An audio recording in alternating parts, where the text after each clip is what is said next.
샘터가족 여러분 안녕하십니까. 샘터지기 김덕균 목사입니다. 오늘은 요한복음 3장 22절부터 36절까지고요.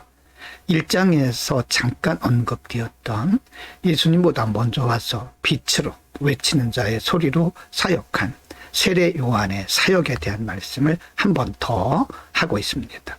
세례 요한의 사역이 매우 중요하기 때문에 그런 거죠. 세례 요한은 예수님을 증거하기 위해서 어떤 사역을 했을까요?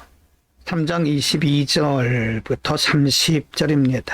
22절. 이후에 예수께서 제자들과 유대 땅으로 가서 거기 함께 요하시며 세례를 주시더라.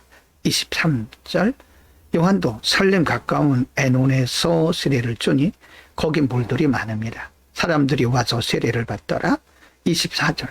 요한이 아직 옥에 갇히지 아니하였더라. 25절. 이에 요한의 제자 중에서 한 유대인으로 더불어 결례에 대하여 변론이 되었더니 26절입니다. 저희가 요한에게 와서 가로되 라삐여 선생님과 함께 요단강 저편에 있던 자 곧 선생님이 증거하시던 자가 세례를 주매 사람이 다 그에게로 가더이다. 27절. 요한이 대답하여 가로되 만일 하늘에서 주신 바 아니면 사람이 아무것도 받을 수 없느니라. 28절. 나의 말한 바 나는 그리스도가 아니요 그의 앞에 보내심을 받은 자라고 한 것을 증거할 자는 너희니라. 29절. 신부를 취하는 자는 신랑이나 서서 신랑의 음성을 듣는 친구가 크게 기뻐하나니 나는 이러한 기쁨이 충만하였노라. 30절. 그는 흥하여야 하겠고 나는 쇠하여야 하리라 하니라. 예수님도 요단강에서 사람들에게 세례를 주셨고 예수님보다 먼저 세례 사역을 했던 세례 요한도 세례를 줄 때 사람들이 와서 누구의 세례가 참 세례냐, 어떤 이는 당신이 하던 그 세례 사역을 예수가 하신다고 말했습니다. 그때 세례 요한은 1장에서처럼 자기의 정체성을 분명히 드러냈습니다. 바로 그가 진짜 세례요. 나는 그의 앞에서 보내심을 받은 자. 28절에 보면 나는 그리스도가 아니요 그의 앞에 보내심을 받은 자라고 한 것을 증거할 자는 너희다. 너희가 다 보지 않았느냐, 그런 얘기입니다. 그러면서 30절에 보면 그는 흥하여야 하겠고 나는 쇠하여야 하리라. 전혀 경쟁의 사역이 아니라 나는 점점 쇠하고 이제 그리스도의 때가 되었다. 그리스도가 참 세례자라고 그는 고백을 하고 증거하고 있는 겁니다. 여러분, 이것이 바로 우리가 가져야 할 하나님의 영광은 점점 드러나고 우리는 점점 낮아져야 한다는 것을 가르쳐주고 있죠. 3장 31절부터 36절입니다. 31절. 위로부터 오시는 이는 만물 위에 계시고 땅에서 난 이는 땅에 속하여 땅에 속한 것을 말하느니라. 하늘로서 오시는 이는 만물 위에 계시나니 32절. 그가 그 보고 들은 것을 증거하되 그의 증거를 받는 이가 없도다. 33. 그의 증거를 받는 이는 하나님을 참되시다 하여 인쳤느니라.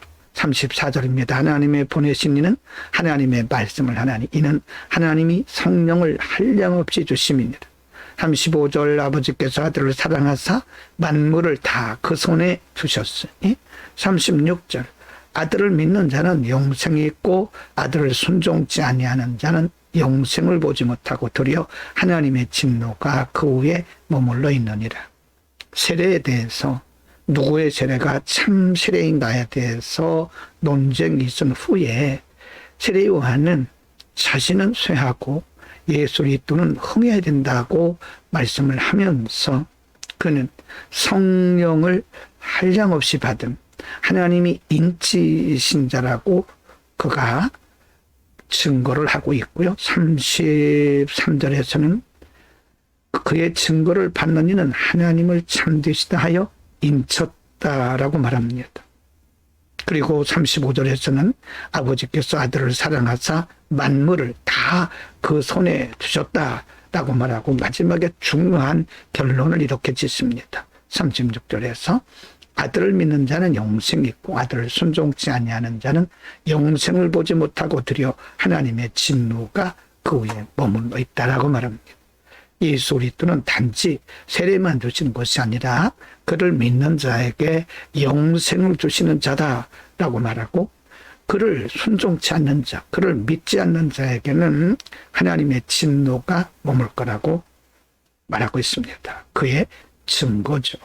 오늘은 세례 요한의 그리스도에 대한 증거에 대해서 상고했습니다. 처음에는 물 세례에 대한 논쟁이었지만 세례 요한은 예수 그리스도는 성령의 인치신 자다, 하나님께서 성령으로 인치신 자라고 증거하고, 무엇보다 그가 이 땅에 오신 것은 영생을 주시기 위함이라. 누구든지 그를 믿는 자에게는 영생이 있고 그를 믿지 않는 자, 즉 그에게 순종하지 않는 자에게는 하나님의 진노가 머물러 있다고 깊은 영생의 복음, 생명의 복음, 복음의 본질을 가르쳐 줬습니다. 그렇습니다. 예수 그리스도를 믿는 자에게는 영생이 있고 예수 그리스도를 믿지 않는 자들에게는 바로 하나님의 진노가 머물게 되는 거죠. 3장 16절에서 예수님께서 말씀하셨던 것처럼 예수님이 이 땅에 오신 것은 세상을 심판하기 위함이 아니라 믿는 자에게 구원을 주시기 위함이죠. 모든 사람에게 구원이 선포되었습니다. 그러나 그를 믿는 자들에게 구원이 적용이 되는 거죠. 그럽니다. 걸어가신 우리 아버지, 예수님을 이 땅에 보내주시고 누구든지 그를 믿는 자들에게는 멸망치 않고 구원에 이르는 축복을 주셨습니다. 그러나 아직도 수많은 영혼들이 예수 그리스도를 믿지 못하고 하나님의 진노 아래 어둠 안에 살고 있습니다. 우리를 먼저 구원하셨으니 우리가 저들에게 생명의 복음을 증거할 수 있게 하옵소서. 예수 그리스도의 이름으로 기도드립니다. 아멘.